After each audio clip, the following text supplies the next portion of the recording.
Hello there.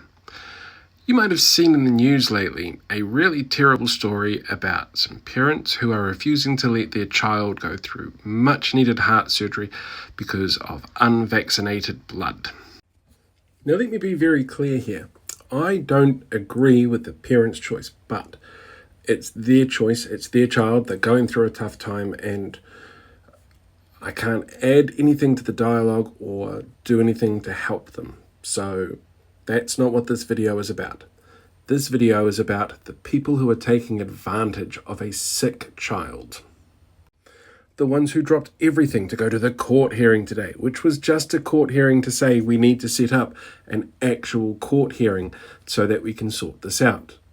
It was literally procedural, and they were there with signs telling people to remember the Nuremberg trials, and that kind of bullshit that we see at all of these hijacking events. These people are guilty of hijacking a terrible situation for a family.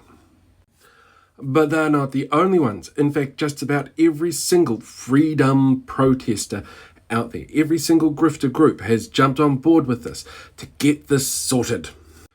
Well, they're trying. This one probably doesn't know which ward they're in, probably thinks it's in like a dedicated Māori ward. And I don't know whether or not it's a deliberate misunderstanding of how blood service works, or if it's a accident that they haven't been informed of.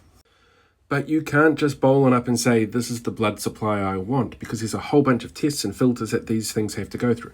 Also, just in case they weren't aware of this, most blood supplies are going to have antibodies in it anyway, from vaccines or from being sick. And it does dissipate after a while, but that's not going to have any effect here. But the thing is, the worst of the worst people have jumped on this. Look at this. You've literally got like a Russian doll. That's probably very apt thinking about it, of just really shitty grifters going out to try and raise awareness of what they're doing to help this kid.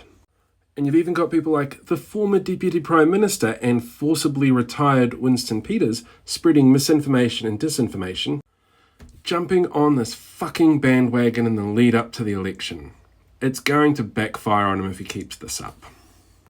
Now, I absolutely hope that this poor child pulls through, that whatever he needs, it is sorted, and that he can get on with his life, and that the parents get the help that they need as well with recovery and making sure that everything can be done to give him whatever he needs to recover.